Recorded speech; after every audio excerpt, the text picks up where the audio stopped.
یہ گناہ کی آبادیاں تمہیں مجرم بنا کر کے شہر خاموشہ تک لے کر کے جائے گی. یہی کچھ کم نہ تھا کہ ہم نے مسجد ویران کی. یہی کچھ کم نہ تھا ہم نے سودی کاروبار شروع کیے. یہی کچھ کم نہ تھا کہ ہم نے ماں باپ کی نافرمانی کی. یہی کچھ کم نہ تھا کہ ہم نے بیویوں پہ ظلم کیا. یہ جرائم ہی کم نہ تھے. لیکن یہودیوں کو دیکھ کر, مشرکین کو دیکھ کر, اب تو ہم نے نئے نئے مشرکین کے تہواروں کو بھی اپنا تہوار بنا لیا. کوئی 31 نائٹ بنا رہا ہے, کوئی نیو ایئر منا رہا ہے.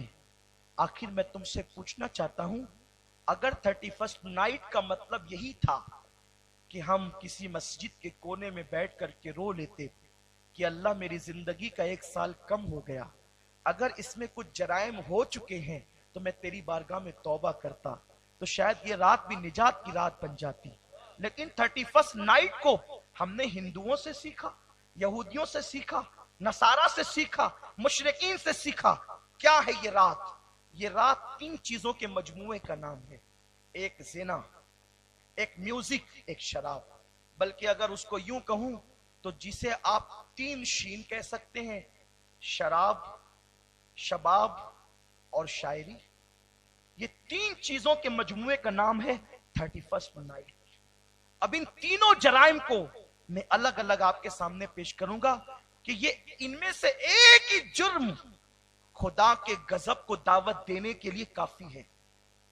تو ہم نے مزید اور 2 جرائم, وہ بھی ہماری لڑکیاں, ہمارے لڑکے, اللہ اکبر, کوئی بمبئی کا سفر کر رہا ہے, کوئی گوا کا سفر کر رہا ہے, کوئی مہابلیشور کا سفر کر رہا ہے.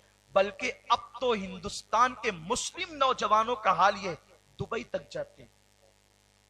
31 نائٹ سے پہلے پچھلے سالوں میں میں دبئی کے سفر پہ تھا, تو میں نے دیکھا کہ شہر دبئی کو بالکل دلہن کی طرح سجایا جا رہا.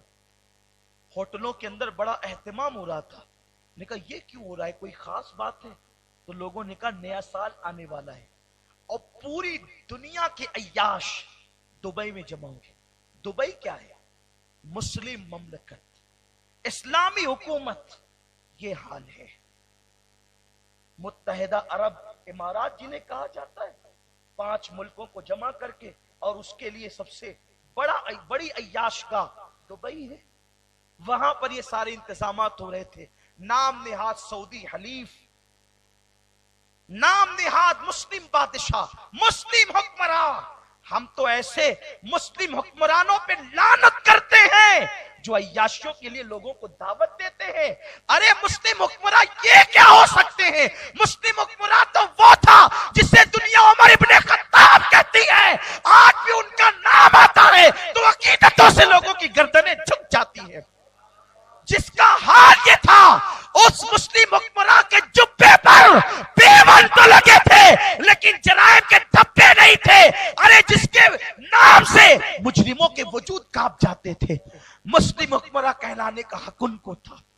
لیکن ہمارے ساتھیوں نے بتایا کہ جس وقت 1 جنوری کی صبح طلوع ہوگی تو یہاں سے بوتلوں کے ڈرم خالی ہو کر کے نکلیں گے. اس لیے کہ اتنی شراب پی جائے گی کہ آج سے پہلے پورے سال بھر میں اتنی شراب کسی رات نہیں پی گئی. اتنی لڑکیاں لائی جائے گی کہ اتنی حسیناؤں نے دبئی کی سرزمین پہ کبھی قدم نہیں رکھا ہوگا. یہ اس ملک کی داستان ہے. آپ کا ملک کبھی کم نہیں. بمبئی کے اندر لوگ اتنی شراب پیتے ہیں کہ ایک ٹیکسی والے نے مجھ سے کہا کہ 31 نائٹ میں ہم جب کسی کو بٹھاتے ہیں تو پہلے پیسہ لیتے ہیں, اس کے بعد ہم ان کو ٹیکسی میں بٹھاتے ہیں. میں نے کہا ایسا کیوں کرتے ہیں؟ کہا وہ اتنا شراب پی لیتے ہیں اور حسیناؤں پر اتنا پیسہ لٹا چکے رہتے ہیں کہ ان کو اپنی لاج میں جانے کے لیے ان کی جیب میں پھر پیسے نہیں رہتے. وہ ہماری ٹیکسی میں بیٹھ کر کے پھر اترتے ہیں اور دھینگا کرتے ہیں, مستی کرتے ہیں, اور ہمیں پیسے نہیں دیتے. یہ حالت ہے, یہ صورتحال ہے. امت محمدیہ پر اجتماعی عذاب نہیں آئے گا لیکن انفرادی عذاب تو آئے گا. انفرادی عذاب میں یہ امت گرفتار ہو سکتی ہے. مطلقاً آپ کو کس نے کہہ دیا کہ آپ پر کوئی عذاب نہیں آئے گا؟ جس طرح اور امتیں اجتماعی طور پہ ہلاک ہوئی ہے